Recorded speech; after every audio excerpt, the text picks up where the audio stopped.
Good day, everyone. Welcome to our video lecture. So on this video lecture, we are going to kick off our discussion on Unit 2. And I know you all are ready. So without further ado, let's begin our lecture on Unit 2. Allow me this time to share my PowerPoint presentation to everyone. So, of course, we will be talking about K-12 curriculum or the framework of the K-12 curriculum. So let me share first my screen.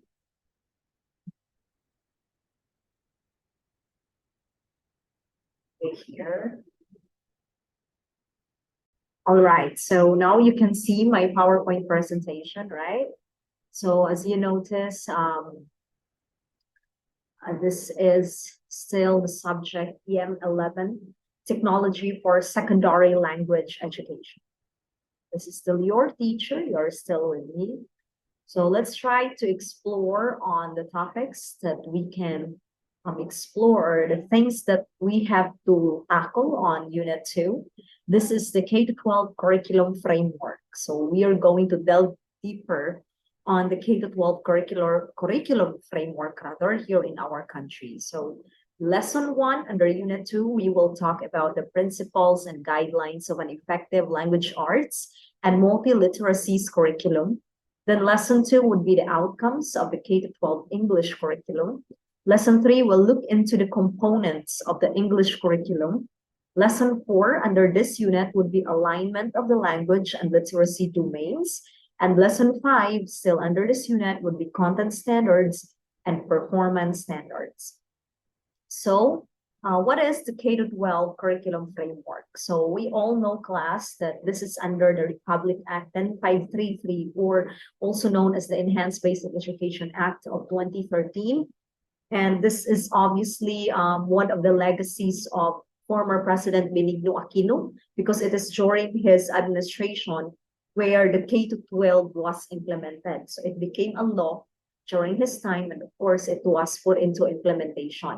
And we all know this is how it is. Mandatory kindergarten. So all students or all children rather should undergo kindergarten before they would proceed to the primary education. So for primary education, that is 6 years. We have grade 1 all the way to grade 6. And then we have the junior high school. The junior high school is 4 years. Obviously, it's 4 years. No, grade 7, grade 8, grade 9, grade 10. And after that, there is already a what we call as additional of 2 years, okay, and that is the senior high school. So we have grade 11 and grade 12, and for the grade 11 and grade 12, of course, the students here would choose a specific track that they are going to study, and I believe you guys are basically products of the K-12. So that's why it took you already 12 years before you finish your basic education, and now you are with us here in the tertiary education. But before, during our time, during our curriculum, as soon as we graduate in grade 6, of course, we proceed to high school, So first year all the way to 4th year. After we graduated 4th year, then that's the time we could already look for a college or tertiary education or institution, and then we are going to look for or choose whatever program we are going to take. So this is in a nutshell, or in general, in a nutshell, this is how the framework of the K-12 is. And an effective language arts and multiliteracies curriculum satisfies the following principles: develops thinking and language through interactive learning, develops communicative competence and critical literacy, draws on literature in order to develop students' understanding of their literary heritage, draws on informational text and multimedia in order to build academic vocabulary and strong content knowledge, develops students' oral language and literacy through appropriately challenging learning. Okay, so we have here an effective language arts and multiliteracies curriculum that satisfies or look into the following principles. So first, it develops thinking and language through interactive learning. It develops communicative competence and critical literacy, draws on literature in order to develop students' understanding of their literacy heritage. So if you look into so many things that would be developed, that they envision or they actually aim to develop all these competencies, because that is the guiding principles of this multiliteracies curriculum. And we focus on the language arts and the multiliteracies curriculum, and of course it is the under the K-12. So we are here to develop the thinking and the language, and it is very specific on how to do it. That is through interactive learning. There are just a lot of ways for our students to be interactive and to be engaged. And we are here to also develop the communicative competence, okay, like how students would communicate in real situations, and critical literacy as well. Draws on literature in order to develop the understanding of our students of their literary heritage. So we also make sure that we preserve the students' heritage. So that's why it is part of the things that would be tackled under this, and draws on informational text and multimedia in order to build academic vocabulary and strong content knowledge. So we focus here also on your content knowledge, and at the same time, your academic vocabulary that you have to actually build, and that multimedia. So we are not just focusing on one medium now, but rather in so many aspects, especially now with the integration of technology. And we intend also, this curriculum also intend to develop students' oral language and literacy, and obviously through appropriately challenging learning. So develop students' oral language and literacy through appropriately challenging learning. Now we have here the principles and guidelines of an effective language arts and multiliteracies across the curriculum, language arts and multiliteracies curriculum rather. So it's just a repetition, right? Develops thinking and language through interactive learning. Okay, develops communicative competence and critical literacy, draws on literature in order to develop students' understanding of their literary heritage, draws on informational text and multimedia as well in order to build academic vocabulary and strong content knowledge. We also are here to develop students' oral language and literacy through appropriately challenging learning.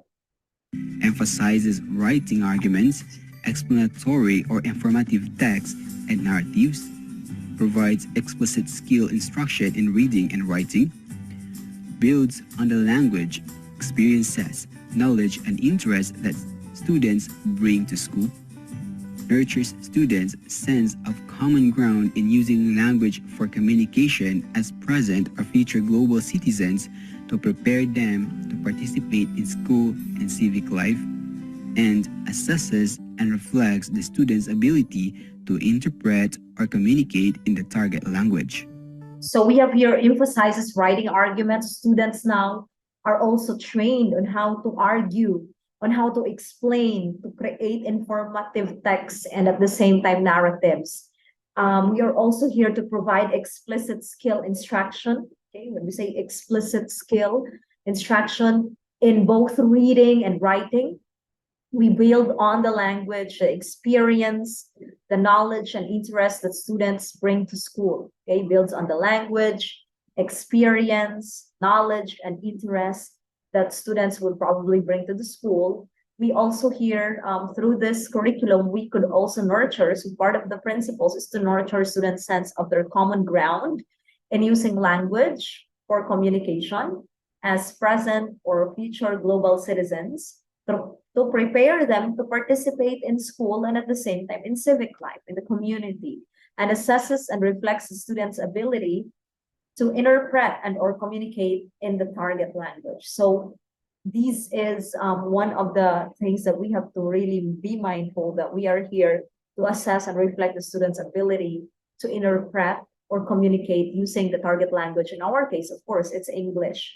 Now, these are, it's already explained earlier, And the outcome, so the ultimate goal of the language arts and multiliteracies curriculum is, of course, the bigger picture is for our students to be multiliterate. So before it's just like the basic literacies perhaps, but now we look into multiliteracy. So traditional literacy practices, we also focus on the social literacy, professional literacy as well, the new literacy practices. So probably class, you learned about the different literacies in your other subject in the education or that is part of your major. So multiliteracies, new literacy practices, professional, social, and traditional literacy practices. And then that's it for our lesson one. We're just mainly talking about basically the framework of the K-12. So focus on the multiliteracies.